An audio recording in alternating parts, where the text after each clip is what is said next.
할렐루야. 아멘. 2025년도 한 해가 막을 내리고 드디어 2026년도 새해가 밝아와서 그 첫 주일 예배를 드리게 됐습니다. 올 한 해 하나님과 가까이 동행하면서 그분의 약속하신 하늘의 복을 마음껏 누리는 개인 그리고 여러분의 가정 되기를 주의 이름으로 축원을 드립니다.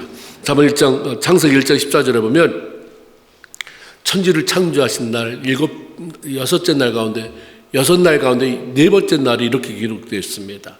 하나님이 이르시되 하늘의 궁창에 광명체들이 있어 낮과 밤을 나뉘게 하시고 또 그것들로 징조와 계절과 날과 해를 이루게 하라. 해, 달, 별로 인해서 날이 바뀌고 계절이 바뀌고 해가 바뀌는 것, 이거 하나님이 만드셨다 이거죠. 그냥 누가 어떤 사람이 만들었나 보다가 아니라 창세기 때 보니까 태초부터 하나님이 만드신 거구나. 그리고 만들고 이것이 보기에 좋다 그랬어요. 참 보기에 참 좋다. 계절이 바뀌는 것, 해가 바뀌는 것, 하나님이 보실 때 좋다는 거예요. 하나님이 만드신 작품인데 이게 왜 이렇게 좋을까? 하나님이 하시는 일은 다윗이 말씀한 것처럼 신묘막측, 정말 신기하고 묘해서 감히 내 인간의 두뇌로는 측량할 수 없다. 이런 말씀처럼 우리가 다 이해할 수 없지만 그렇게 우리 상식적인 면에서 우리 이해할 수 있는 범위 내에서 몇 가지 생각해 보면서 우리가 그렇구나 깨달을 수 있습니다. 하나는 하나님이 계절의 변화를 통해서 많은 것들을 보게 하시고 배우게 하시고 성장해요. 아무것도 없어도 여러분이 좀 열린 눈으로 계절만 변화만 자세히 봐도 그냥 자라가요. 하늘이 한 번도 똑같은 적이 없어요.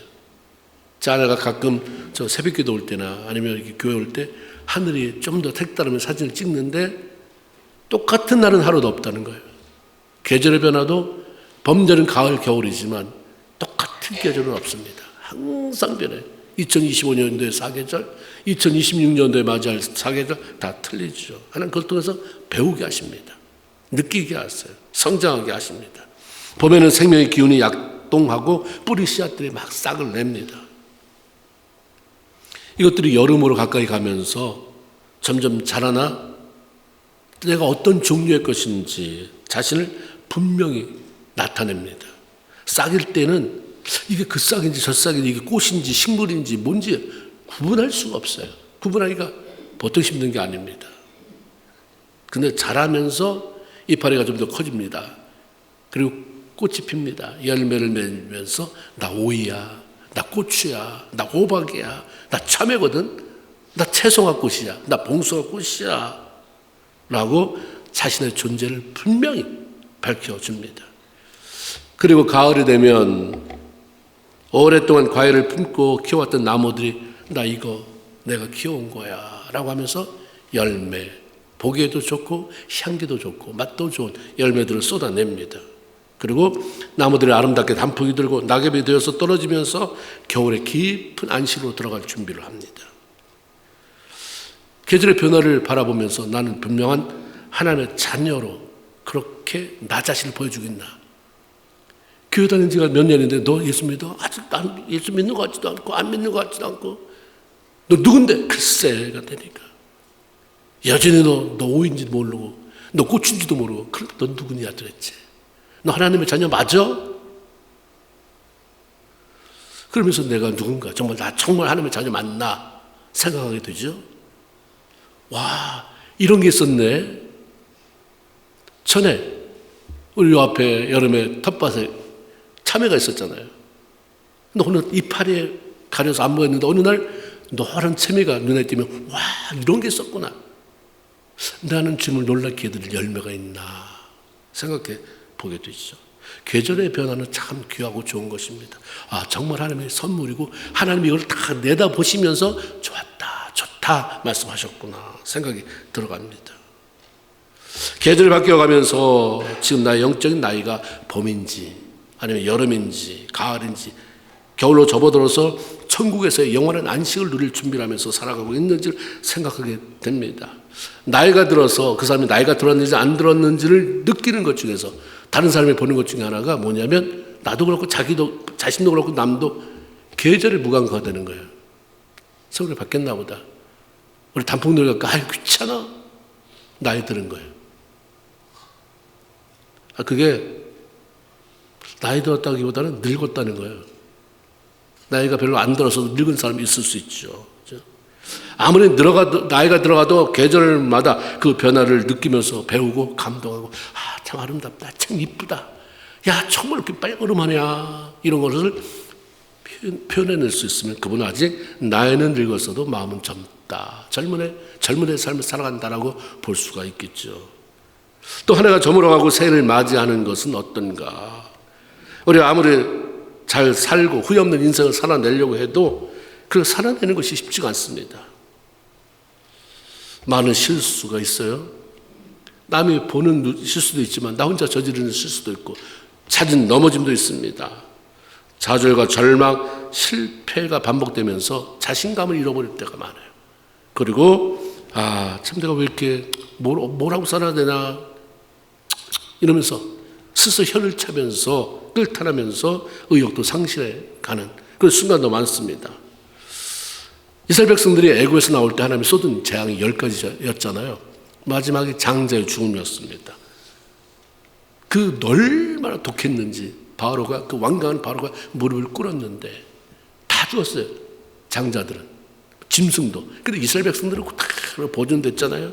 하나님이 알려주신 대로 문설주에 양의 피를 발라 그렇게 순종했더니 죽음의 사자가 그 피를 보고 넘어갔기 때문에 그랬다라고 알려줍니다. 그래서 6월절 넘어갔다. 그때 하나님의 백성들에게 출애굽기 12장 2절을 보면 이 달을 너희에게 시작의 달이 되게 해라. 첫 달이 되게 해라. 더 이상 애굽의 종이 아니다. 이제 나왔잖아요. 나왔으면 6월달, 7월달 이게 아니라 이게 1월달이다. 이게 너희 인생의 시작이다.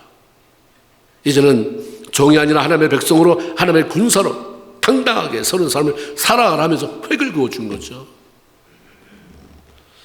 하나님께서 지난 해를 12월 30일로 마감 짓게 하고 서른 해를 주셔서 1월 1일부터 다시 시작할 수 있게 하셨습니다. 지난달에 잘못 끌고 오지 말아라. 지난달에 후회 끌고 들어오지 마. 실수 끌고 들어오지 마. 그 작년 거로 이거 끌고 와서 어떻게 할 거야? 그거 생각하다가 우리는 그런 거 있잖아요. 어떤 사람은 과일이 있으면 맛있는 것부터 먹는데 신선한 것. 근데 어떤 사람은 아까 우리가 좀 더 주면 썩으니까 그 썩은 것부터 먹히지 않으니까 맨날 썩은 거 다음에 시든 거 먹다가 신선한 걸 못 먹는다는 거예요. 끌고 들어오지 말아라. 그 버려야 되는 것은 버려라. 결단해라. 지난날에 그런 실수, 잘못, 후회스러운 일들, 생각하고 싶지 않은 기억들을 모두 다 정리해내고 마음을 새롭게 하고 출발하라. 한 획을 그어주시는 거죠.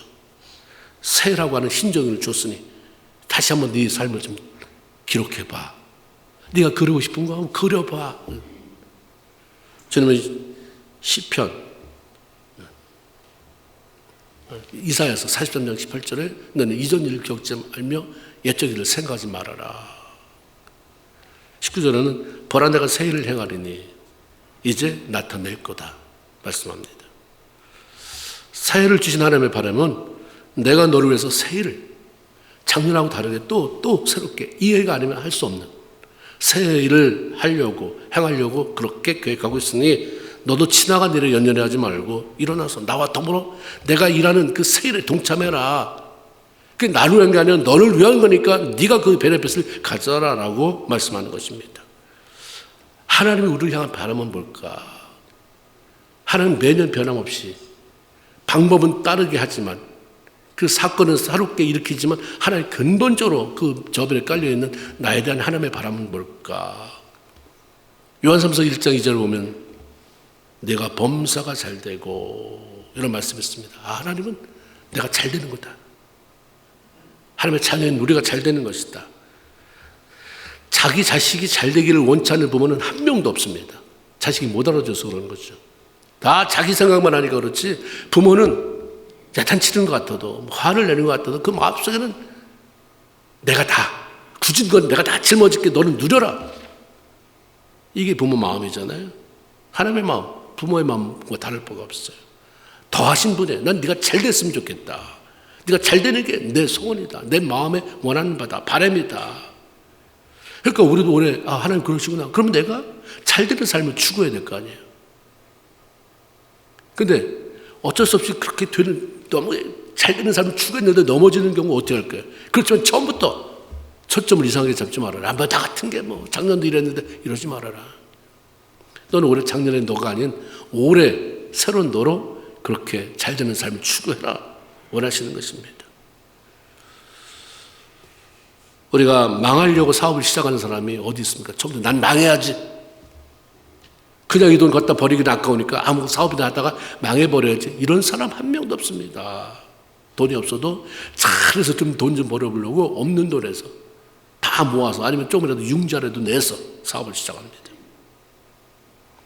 쫓겨나려고 직장에 들어가는 사람 없어요. 자기 삶을 엉망진창으로 만들려고 결혼하지는 않습니다. 다 잘되고 더 멋진 삶을 살아가려고 그렇게 이것저것 시도해 봅니다. 그래서 하나님 올해는 작년보다 우리 사업이 더 번창하게 해주세요. 직장에 너무 흔들리지 않도록 내가 믿는 하나님이 내 직장도 축복하셔서 직장이 어려움이 없게 해주세요. 내 자녀가 작년보다 더 건강하고 바르게 성장하게 해주세요. 우리 부부관계에 이제 갈등, 남보다 못한 갈등 벗어나서 정말 사랑하는 관계가 되게 해주세요. 이렇게 기도하는 거죠. 더 잘 되고 싶으니까. 그러면 우리가 어떻게 해야 잘 되는 삶을 살아갈 수가 있을 거죠? 요한삼서 1장 2절 아까 한 부분만 읽었는데 그게 어떻게 됐냐면 사랑하는 자여 내 영혼이 잘 된 같이 내가 범사가 잘 되고 강건하기를 원한다. 우리 삶의 잘 되는 비결은 하나님이 제시해 준 단어 영이 잘 된 것. 이 한 가지만 해결되면 된다. 제가 차를 타고 오면서 아침에 잠깐 나눈 대화예요. 우리 삶은 인생은 특히 신앙생활은 애쓴다고 되는 게 아니다. 하나님이 하셔야 되는 거예요. 하나님이 하시고 우리는 그냥 그 하나님을 즐기면 돼요. 하나님이 원하는 삶을 해내면 하나님이 하시잖아요. 우리가 그런 게 있어요. 제가 옛날부터 신학교에서 훈련받을 때 아주 노년인 할아버지 목사님이 계셨는데 정말 그냥 걸어가는 성자 같아요. 그분이 여러분이 하나님의 일을 하시면 하나님은 여러분의 일을 하십니다. 누가 더 능력이 클까요? 근데 우리는 계속 이상한 거예요. 믿음이 없으니까 그렇게 하고 있죠. 신앙을 취미생활 하니까 그냥 내일 너무 힘들어서 나 뼈 빠지게 일한다고 말해요. 그러면서 그거 하나고 하나님을 저 뒷전으로 미루니까 내가 하는 일 힘써봐야 얼마나 되겠어요. 그분이 한번 내 삶을 도와주고 번뜩이는 아이디어주고 길을 열어주면 엄청난데 여러분이 하나님의 일을 하세요. 여러분의 작은 손으로 하나님의 일을 하세요. 큰 손에 하나님이 여러분의 일을 하실 것입니다. 전 지금도 그 마음이 아까 들은 것 같아요. 아까 막 그 강의에 있어서 그분 목소리 듣고 나온 것 같아요. 너무 맞다.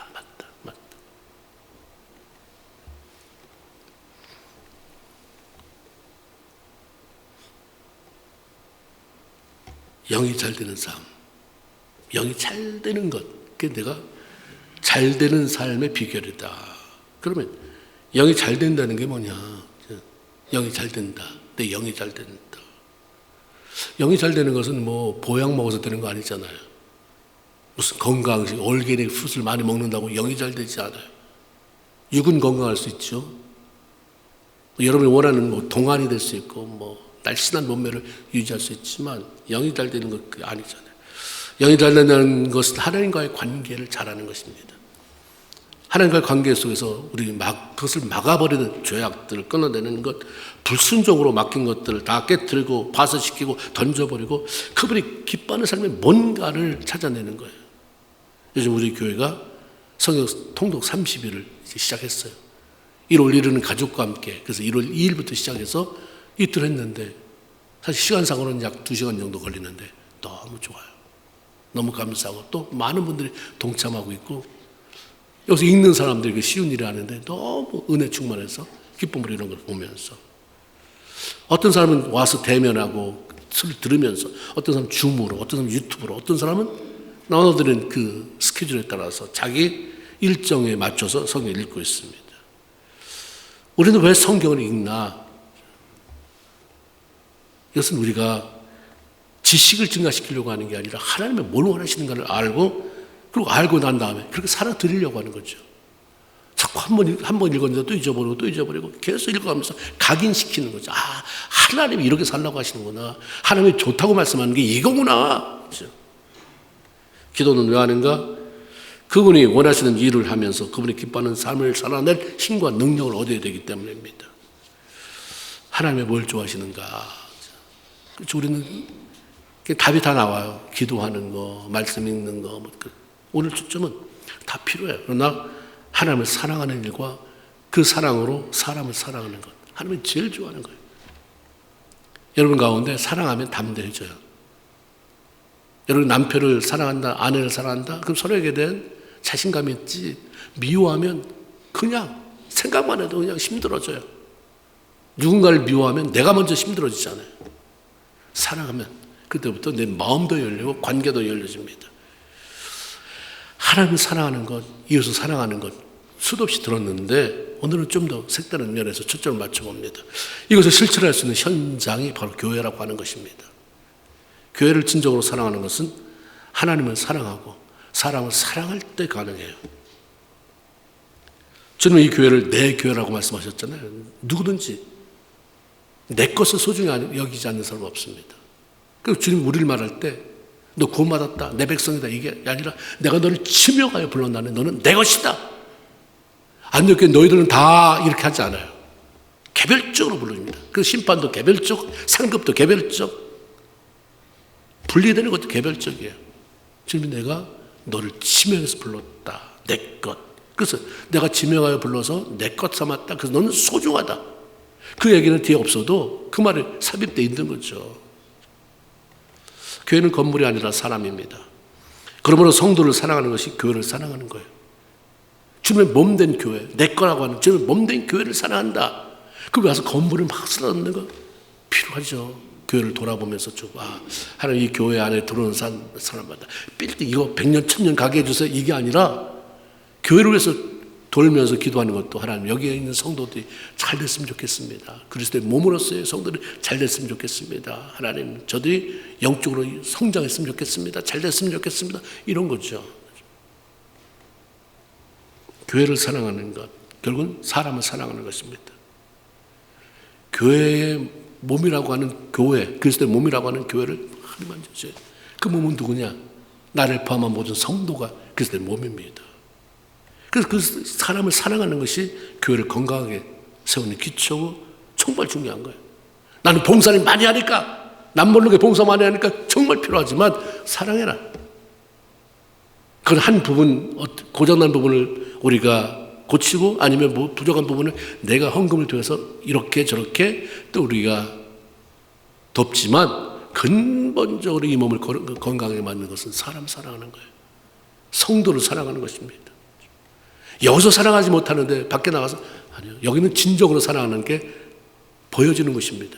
세상은 가식도 할 수 있지만 여기 다 들키는 것이에요. 다 드러나요. 가식으로 사랑할 수가 없어요. 여기서 성도를 사랑하는 일에 성공하면 여러분 정말 하나님을 사랑해요. 하나님을 사랑하고 하나님을 기쁘게 하는 것은 잘되는 삶의 비결입니다. 오늘 본문 에베소 1장 22절 23절을 보면 하나님은 에베소 1장 22절 23절을 보면 하나님 죄인들을 구원하기 위해서 이 땅에 오셔서 십자가 위에 달려 돌아가시고 부활하시고 그래서 구원의 길을 열어놓으신 예수 그리스도를 교회의 머리로 수장으로 삼았다. 주님은 내 거다. 하나님 네가 이 교회의 머리다라고 말씀하세요. 그리고 교회는 그 몸이다. 몸의 역할은 뭐냐? 머리가 지시하는 대로 빠릿빠릿하게 움직이는 거죠. 여러분 다른 거 생각 없이 이런 몸을 생각해 보세요. 나 머리 따로 몸 따로. 무서운 존재예요. 만약 여러분이 머리는 오른쪽으로 가고 싶은데 몸이 자꾸 왼쪽으로 가고 있다. 이거는 굉장히 문제가 심각한 거예요. 우리는 그래요. 자꾸 병원에 가는 사람들이 나 요즘 자꾸 뭘 잘 떨어킨다. 마음은 왼쪽으로 하는데 몸이 오른쪽으로 가지게 되고 그럼 자기가 막 겁을 내요. 근데 문제가 있구나 쉽게 아는데 교회가 그런 것은 여러분들이 참 인지를 못하고 살아간다는 거. 주님이 이게 명령이 이 방향으로 가는 게 아닌데 사랑하며 저 방향으로 가는 건데 왜 난 미워하며 이 방향으로 가고 있을까? 이거 분명히 문제가 있지 않나? 근데 다 보면 자기가 잘못된 방향으로 가고 혼자 운전하면서 잘못된 방향으로 들어가고 거기서 오는 수도 없이 많은 차가 오는데 어떤 사람이 그랬대잖아요. 여보 이상한 놈들이 너무 많아. 차가 나 있는 방향으로 와. 자기가 틀렸는데 우리 그래 다 틀렸어. 나만 옳고. 그러다 보니까 어떻게 교회를 제대로 세워갈 수 있겠습니까? 몸의 역할은 머리가 명령하는 대로 빠릿빠릿하게 움직여서 무언가를 이루어내는 것입니다. 몸이 병들고 또 그리고 깨어지고 고장나는 곳이 많고 무기력증에 빠져버리면 머리가 우리 팽팽팽 돌아가면서 좋은 아이들을 전달해도 너는 그래라가 되는 거죠. 여러분 잘 아는 세계적인 물리학자 스티븐 호킹 박사를 아실 거예요. 그분은 21살에 루게릭병이 걸렸대요. 루게릭병이 걸리면 몸이 막 사지가 뒤틀리는 거잖아요. 별로 오래 못 산다는데 정말 이 사람은 어떻게 했는지 55년 살았어요. 그래서 76세에 돌아가셨거든요. 돌아가실 때까지도 그냥 그분이 강의를 했는데 어떻게 했냐면 특수 제작된 휠체어가 있더라고요. 컴퓨터가 장착돼 있어 안면에다 이렇게 센서가 있어요. 그 안면에다 이렇게 바라보면 그 안면에서 그 센서가 앞에 있는 자막을 막 탁탁탁 쳐서 문자를 만들어 이렇게 우리가 타이핑 치는 것처럼 신기하더라고요. 그러면 그게 다시 음성화돼요. 목소리도 바뀌어버려요. 그래서 많이 책도 쓰고 그리고 그렇게 왕성 활동을 하다가 돌아가셨어요. 그러나 안타깝더라고요. 온몸이 이렇게 막 사지가 뒤틀렸어요. 자기가 거기 글을 썼어요. 내가 활용할 수 있는 건 머리 빼고는 손가락 2개. 손가락 2개만 딱 정상인 거예요. 일평생 얼마나 힘들었겠어요. 머리는 뭐 기가 막힌 천재인데 몸이 말을 듣지 않아서 머리가 내리는 모든 명령 수행해 내지 못하는 이 답답함 얼마나 컸겠어요. 우리 주님 마찬가지잖아요. 우리 주님 하나님 온 천지 만물을 지은다. 그분 능력의 하나님 모든 게 여기 다 있는데 사람이 너무 똑똑한 척해요. 자기가 잘난 척 하잖아요.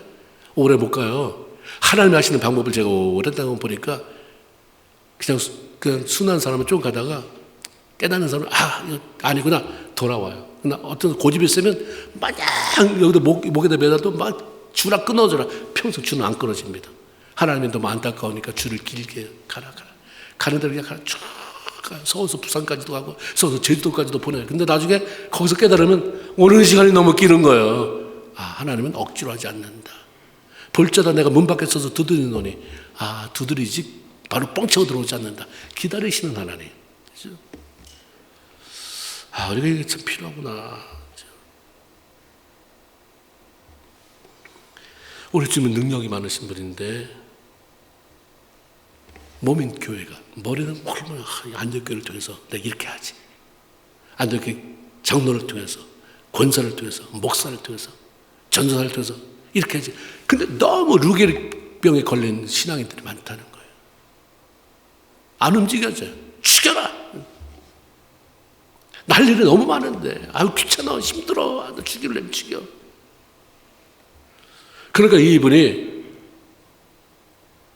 저럴 수 있겠다. 내가 스티븐 호킹의 그 일대기에 대해서 나왔더라고요. 좀 그걸 보면서 교회가 저럴 수 있겠다. 머리는 굉장히 스마트한데 몸이 저러면 근데 사람들은 너무 재밌어 한다. 교회에서 성령님이 역사하지 않아도 자기들끼리 막 마음이 맞아가지고 착착착착 그것도 뭐 성령님 역사 필요 없어. 손 들어서 해가지고 막 그래가지고 돈 걷어 해서 하면 착착 성령 역사 안 해도 99% 교회는 움직일 수 있는데 그것도 주님이 원하시는 교회가 아니다. 전 내 몸 아니다. 지 몸이다. 지 몸 지들끼리 하는. 그럼 하나는 뭐가 문제인데? 머리가 없다. 자기는 머리가 없는데도 잘 돌아가는데 내가 볼 때는 저 괴기한 모습이다. 기형이다. 몸인 교회가 다툼과 분열, 게으름, 영적 무지로 마비가 되어서 그 명령을 제대로 수행해내지 못한다면 하나님의 마음은 찢어지는 거죠. 하나님을 사랑한다는 사람, 하나님을 기쁘시게 하는 분들은 그분이 아프게 하는 것, 하나님 싫어하는 것, 그분의 마음을 아프게 하는 것 피해야 됩니다. 상가해야 돼요. 빨리 돌아와야 돼요. 주님 죄송합니다. 어떻게 해야 하나님 기뻐하는 삶을 살겠습니까? 교회는 그리스도의 몸으로 머리 되신 주님의 명령에 순종해서 아름다운 열매를 맺도록 건강을 유지해야 됩니다. 교회는 머리 되신 주님과 그분의 교회, 몸된 교회, 즉 성도들이 하나가 되어서 하나님 아버지의 뜻을 이루어드리고 생명을 살리는 것이기 때문에 그래서 하나님의 관심이 굉장히 커요. 이 교회는 애정이 하나님은 정말 교회. 그래서 우리의 남편과 아내와의 관계도 주님이 교회를 위해서 몸을 준 것처럼 아내를 위해서 그렇게 사랑해라. 이 교회랑 비교돼요. 얼마나 사랑하는지. 하나님의 애정. 그래서 교회를 유익하게 하는 사람 하나님이 가만히 안 계신다는 거예요. 오늘날은 그냥 다 기본적인 걸 우리가 그냥 어떻게 인간적인 방법으로 해나가는 게 많지. 옛날 노인들은 정말 이 교회 오는 성도들 때문에 어떻게 하면 그분들을 정말 기쁘게 해서 하나님을 기쁘게 할까. 제가 말씀드렸지만 옛날 시골에는 눈이 오면 그 연세 드신 장로님 그런 분들이 문 저기 동구밖까지 그 아침에 눈을 치우고 나가는 거예요. 새벽기도 나오는 사람이 어림없이 오라고. 이런 일을 지금은 미국이나 한국에서는 기대하지 못해요. 아프리카나 기대할 수 있을까? 저 제3세계는 순수하잖아요. 그런 거 잃어버렸어요. 우리가. 하나님은 교회에 대한 애정이 많습니다. 그래서 자꾸 후원하려고 그래요. 근데 이런 걸 아니까 사탄이 어떻게든지 막아내려고 합니다. 못하게 만드는 거예요. 교회를 향한 사단의 공격은 어떻게 오는가? 뿔 달리고 새 창살 가지고 오는가? 아니요. 사랑. 그것도 어디 외부에서 여기 공격해라, 안되기를 공격해라, 특수부대를 파견해서 가냐. 이 자체가 사단의 공격을 받는 사람이 있다. 사단에 쓰임받는 사람이 생겨난다. 예수님의 배신이 그 안에 12명 안에서 가룟 유다를 통해 이루어진 것처럼 누군가 사단에게 쓰임받으면 어느 날 정말 사랑받는 요한 같은 존재가 가룟 유다 같은 존재가 될 수도 있는 것입니다. 사람끼리 시기, 질투, 미움, 다툼을 일으키게 만들어서 서로 대적하게 합니다. 사람이 교회를 떠난다든가 시험을 받고 그렇게 하는 사람 보면 영적으로 안 맞아서 이 교회는 나랑 영적으로 안 맞는다. 교리가 안 맞는다. 그래서 떠나는 경우는 거의 없어요. 저는 보기 싫었어요. 저 사람 보기 싫어서. 거의 다 사람 때문입니다. 사람 때문에 시험 들었다. 그 갈등이다. 그럼 한번 생각해 볼 게 있습니다. 바이러스가 창궐할 때 그래서 제일 먼저 노출되고 감염되는 게 노약자라고 그래요. 노인들, 어린아이, 아니면 환자들. 왜 그런가? 면역력이 떨어져 있기 때문입니다. 면역력이 떨어져 있어요. 사단의 공격이 올 때 제일 먼저 시험에 들게 하고 넘어지게 해서 탁 잡는 게 누구냐면 영적 면역력이 떨어진 사람입니다.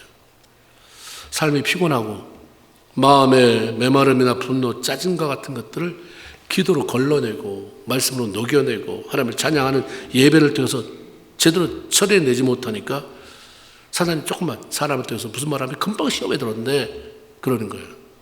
금방 화를 내요. 그렇게 세상 말로 삐쳤다고 말을 합니다. 저항하지 못해요. 쉽게 무너집니다. 넘어져 버립니다. 거기서 끝나면 되는데 사탄이 탁 잡고 내가 도와줄게. 여러분이 우리나라가 연쇄 살인 사건 이런 거 범인들 나중에 잡히잖아요. 그래서 감옥에 들어가고 저 깊은 산속으로 중죄인들 그분을 관리하는 사람들이 우리 특별히 믿음의 사람들일 때 그 사람들이 그 사람들을 회개시키고 많은 얘기를 듣잖아요. 혼자 하는 경우는 없다는 거예요. 너 어떻게 그렇게 했냐? 네가 그 많은 사람을 혼자 죽이기 힘들어. 도와주는 사람이 있다는 거예요. 도끼가 어디 있다, 뭐가 어디 있다 가르쳐주는데 그게 귀신이 하는 거예요. 떠오른다는 거예요. 어디 가면 신발장을 열어보면 거기 뭐가 있다. 여기 열어보면 톱이 있다. 사단이 내가 도와줄 테니까 너 좀 건드려라. 야, 너 억울하잖아. 저 사람 건드려. 너만 넘어지고 자빠질 수 있냐? 저 사람 건드려. 저 사람 이렇게 비난해. 잘 몰라도 누가 이렇게 들려주는 게 있는 거예요. 내가 연약할 때는 다른 사람에 대해서 비방하는 말이 쏙쏙 들어와. 그래서 다른 사람이 정말 기도하는데 뭐하는데 이런 말은 안 들어와요. 그런 말 듣고 좀 도전을 받고 무릎을 꿇어야 되는데 그런 건 안 들어오고, 누구도 겉모습만 저렇지 저 권사님이 보통이 아니래. 저렇게 삶은 보통 별 볼 없대. 저 장로님이 저 집사님, 이런 말은 쏙쏙 들어와서 비난하는 거예요. 비난. 이러다 보니까 다 무기력해지는 거죠. 공기가 그렇게 덮으니까. 그러니까 강건해서 주님의 말씀에 아멘 해야 될 사람들이, 그 덫에 걸린 사람은 무기력해서, 그렇지 않으면 스스로 몸을 피해서, 저 사람 잘못 걸리면, 저 사람 그 괜히 말 섞이다 보면 내 상처 타격, 그렇게 도망가. 아무것도 없는 거예요. 주님이 도대체 사람 모여서 예배 드는데 사람은 어디 있냐? 나 머무르는 그 지체들은 어디 있냐를 찾게 되는 거죠. 몸은 하나지만 거기에는 여러 개 있잖아요. 겉으로 보는 건 손도 있고 발도 있고 뭐 눈도 있고 코도 있고 귀도 있고 다 있습니다. 이걸 지체라고 말해요. 교회는 이렇게 다양한 사람이 모여 있는 거기 때문에, 그래서 하나를 이루어야 되는, 몸이 두 개면 되겠어요? 머리가 하나인데 몸이 하나여야 되잖아요. 몸은 하나고 대신 지체가 여러 개여야 되는데 몸이 여러 개 있으면 문제가 생기잖아요. 지체는 이런 건 여러 개가 있을 수 있습니다. 그렇기 때문에 이게 다 모여서 하나를 이루려면 보통 힘든 게 아니에요. 보통 힘들지 않잖아요. 이게 안 되면 무기력해져요. 이게 되면 강해져요. 강하면 하나님이 기뻐하세요. 서로 무기력해져서 서로를 대적하는 것은 하나님 아프시게 하는 것이기 때문에 하나님을 사랑하는 일에 실패하는 것입니다. 하나님을 사랑하는 일, 그래서 사람을 사랑하고, 그래서 그 사람 믿음의 공동체가 모인 이 교회를, 그리스도의 몸인 교회를 세워나가는 것은 하나님이 너무너무 좋아하시는 것입니다. 오늘 읽었잖아요. 에베소 4장 1절로 3절. 그러므로 우리 한 번 더 자막 좀 한번 띄워주시고 다 같이 한 번 더 읽습니다. 시작. 그러므로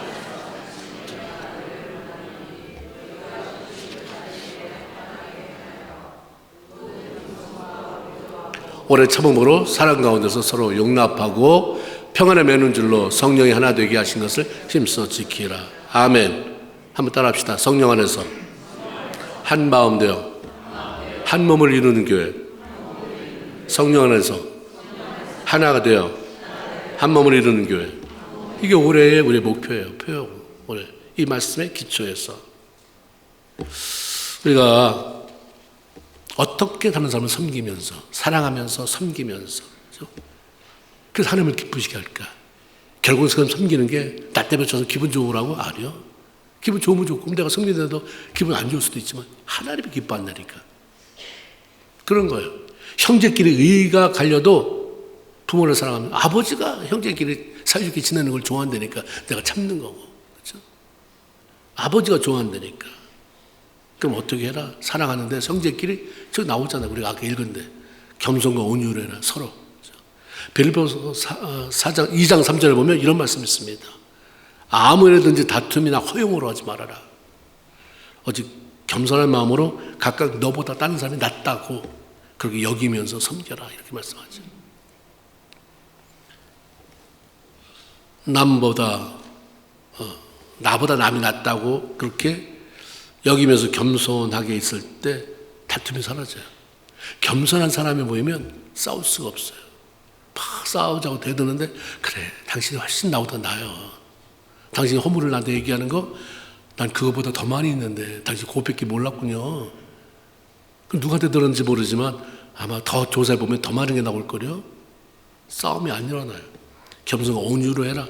온유, 부드럽다. 우리 몸에서 가장 오래 남는 게 혓바닥이라고 그래요. 혓바닥이 오래 남는 것은 부드럽기 때문이다. 온유는 부드러움입니다. 성내지 않는 것입니다. 온유가 있을 때 가까워지죠. 저는 뭐면 썰렁하고 까칠하고 무섭고, 마음은 잘해드려야 되는데 저 사람은 잘하고 지내야 되는데 안 가까워지는 거예요. 마음은 있는데 자꾸 멀어지는 거예요. 그럼 그 사람은 자꾸 다가와서 너 왜 나한테 그래서 더 멀어지고 앞으로 가야 되는 발걸음이 자꾸 뒷걸음질 치게 만들어. 겸손해라, 온유해라. 그래야 한 마음이 된다. 한 몸을 이룬다. 주님의 말씀입니다. 또는 사랑 가운데서 서로 용납해라. 2절에 아까 그 말씀 나왔잖아요. 용납. 그냥 받아들여라. 꼬치꼬치 따지지 말아라. 따지는 건 너 자신에 대해서 하나님 앞에 따져라. 내가 이 모양이다 하나님. 이 모습도 사랑하신다고요? 하나님.